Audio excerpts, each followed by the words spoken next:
For millions of Americans, the sight of a policeman instills a sense of calm, faith that order is being kept, that the good guys are watching. But for many others, thousands stopped on the streets of New York because they look or act a certain way. Encounters with the blue and white breed fear, frustration, and anger at a force that some say is bent more on intimidation than serving and protecting. So here's my co-anchor, Bill Weir. Please put your hands up against the wall. It's the kind of scene that could play out on any given day in any city in America. Put your hands against the wall.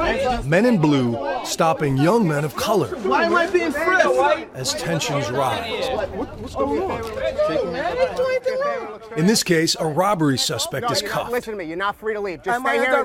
Turn around. What am I being arrested for? I didn't do anything wrong. The others released, and the cops managed to keep it by the book. I don't get it. I understand you're upset, but I'm sorry for the inconvenience.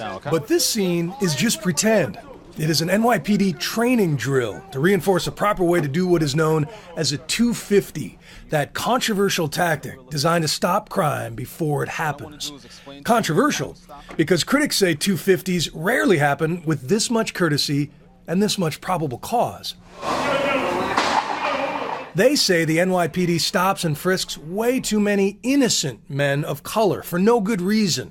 He was holding me, he was going through your pocket, he was going up, down. You want to go to jail? For what? Shut your mouth, kid. What am I getting arrested for? Shut your mouth. What am I getting arrested for? For being a mutt, you know Also, that's a law, being a mutt? He was going through my sweater. Then that's when he told me to keep my hands on my head. So I was like this the whole time. Frustrated by how often he was being stopped in his Harlem neighborhood, a 16-year-old son of a cop named Alvin says he hit record on his iPod one night in 2011. Why you push me out for?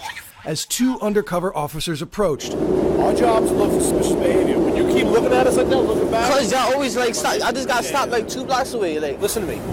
When you're walking the block with your hood up and you keep looking back at us like that, bro, you think you might have something. It is one of the few known recordings of something that happens nearly 2,000 times a day in New York, but whether this is the exception or the rule is a debate dividing America's biggest city. I don't think it was a unique stop for Alvin or any of the other young people that I've talked to personally. When activist filmmakers Aaron Schneider and Ross Tuttle heard the recording, they spent 8 months convincing Alvin to go public for their short documentary, The Hunted and the Hated. And we said, was this, the worst encounter you've had with NYPD? And he said, actually, no, it's not. He said, I've had worse. why you push me out for?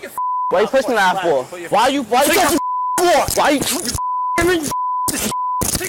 Yo, why you touching that? What happens to officers in a stop like that? There is a civilian complaint process, and indeed there is a civilian complaint review board. Ray Kelly is the man in charge of the NYPD. We have a system to address that. Now, I'm not talking specific about this case because I don't know about it, but we're human beings here. We make mistakes, and we may have people who inappropriately stop individuals, but by and large, I don't believe that's the case. It is event specific. Since taking over in 2002, Kelly has presided over the most dramatic reduction in crime in modern American history. Last year was a record low of shootings. They're down 25% this year. Like his predecessor, Bill Bratton, Kelly believes in proactive policing.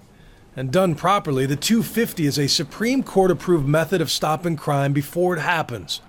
But here is the controversial part. Of the thousands of daily stop and frisks, only 6% lead to an arrest, and a little over 1% actually turn up a weapon.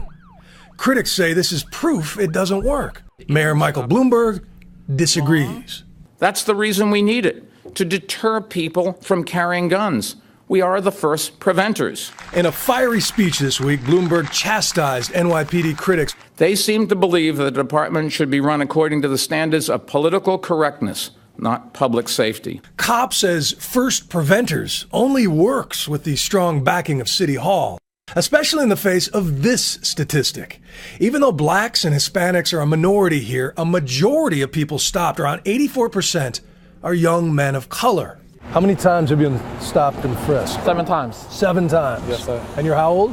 17. In his neighborhood of Flatbush, Brooklyn, Kasim Walters has witnessed gang shootouts and watched young men his age bleed out in the street. I've seen people shot over there on North Strand Avenue. But after a number of rough 250s... Then they turned me back here.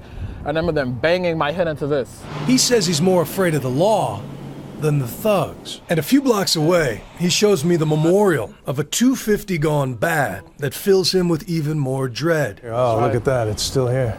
When Kamani Gray adjusted his waistband on this corner in March, 2 undercover officers stepped up for a stop and frisk and ended up shooting him 7 times.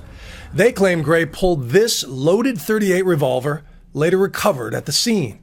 But Kasim doesn't believe them. That's not killing, that's murder! I'm tired of it! 4 days of angry demonstrations proves he's not alone. When things like this happen, there's no trust. The police are never going to get the benefit of the doubt until we have a relationship with the cops. You know, until Ray Kelly can give us answers. New York City Councilman Jamani Williams is a mentor of Kasim's and a leading critic of the NYPD's methods, like police reports, which show that the reason given for most stops is either a high-crime neighborhood or a suspect engaged in furtive movement. And I have Tourette's syndrome, so all I do is make furtive movements. So, you know, that means I can be stopped every time I come out of my house. When we wanted to break up crime in the Italian neighborhood, where there's organized crime, I don't believe they stopped every Italian person that they saw, and I don't believe if they did that, they would have gotten away with it. So I think we deserve the same respect in communities that look like mine. I've been around a long time in this department. Our relations now are better than they've ever been. One of the reasons is our police officers are now minority majority. This is the most diverse city in the world. We are now more reflective of that diversity than ever before.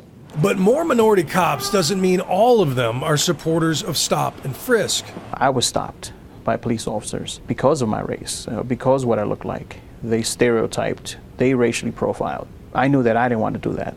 Pedro Serrano is one of 2 cops now denouncing his own department's policies. And he says he made a hidden recording of his own. This is about stopping the right people, the right place, the right location. Okay. He is convinced that there is a perverse quota system in place, which drives officers to stop minority kids for no good reason. You don't come up with those numbers, they retaliate by giving you bad evaluations.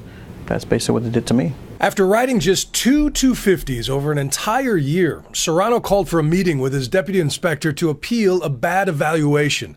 He also says he wore a wire and recorded this. Again, take Mott-Haven where we had the most problems. Right. And most problems we had there was robberies and grand larcenies. And who are those people robbing? The problem was what? Male blacks, and I told you the roll call, and I have no problem telling you this.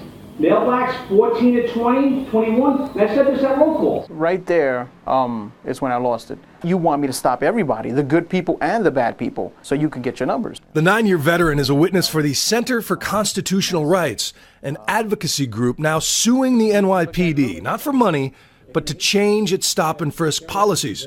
While Serrano and his attorneys say this is proof of racial profiling, the NYPD insists the inspector was talking about specific suspects in a specific string of crimes, and that Serrano was fishing to collect damning evidence for the lawsuit. For context, the inspector also said this. 99% of these people in this community are great, hard-working people, but we still are one of the most violent commands in the city. Yes. And to stop 2 people, you know, to see only 2 things going on, that's almost like you're purposely not doing your job.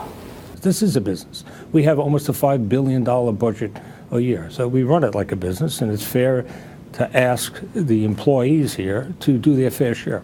How does a number of 250s a month, a week, a year affect an officer's career? If an officer continually doesn't do what the commander wants him to do, I don't think it's going to positively affect his career, for sure, but I don't think it negatively affects him. If you don't meet the numbers, you're a bad cop. That's just how they see it. But Pedro Serrano has no doubt he has negatively affected his career by breaking the thin blue line. Yeah, you got bad guys out there who want to hurt me because I'm wearing their uniform, and you got the hierarchy who wants to hurt me because I spoke the truth. But Commissioner Kelly insists that race is not a factor. It's just that most of his officers are sent where most crimes are reported, and that up to 75% of violent crime victims describe their attacker as a black male. The percentage of people who stop, it's 53% African American. So really, African Americans are being understopped in relation to the percentage of people being described as being the perpetrators of violent crime. The stark reality is that crime happens in communities of color. They are being disproportionately victimized. NYPD, keep your hands off me. I'm just curious what you would say to the kid, the good kid, who's grown up in these rough neighborhoods, who resents the fact that he gets stopped 5, 6, a dozen times in his young life and forms his opinion of authority around those exchanges. What would you say to that kid? We're trying to save his life, and we're trying to save the life of other young people who are disproportionately victimized on the streets of this city and other cities throughout America.